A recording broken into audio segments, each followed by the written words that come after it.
Le journaliste Ferdinand Haïté et le commandant Olivier Hama, tous deux en exil, réagissent aux ridicules accusations du régime aux abois de Forgnassinbé contre eux. Hama lance également un appel de mobilisation de la diaspora.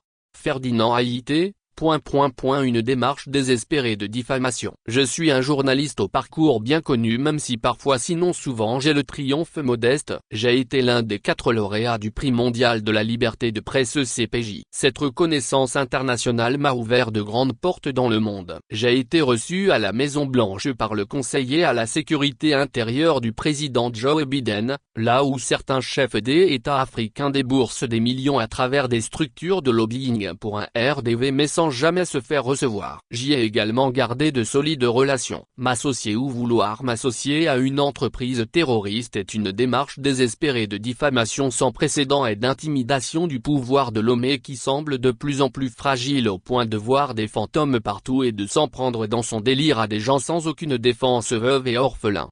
Même si j'ai déjà des informations précises sur leurs accusations fallacieuses sorties directement de leur laboratoire où visiblement on ne réfléchit plus trop, j'attends d'avoir les documents formels pour préparer aussi ma réplique à travers nos petits réseaux dans le monde. Ils devront de toute façon nous expliquer comment un journaliste qu'ils ont contraint en exil et qui se cherche depuis un an a pu trouver des moyens pour financer des attaques. Ils doivent nous dire aussi si les attaques que le nord du Togo et Benin subissent depuis plus de 2 ans sont financées par le même journaliste.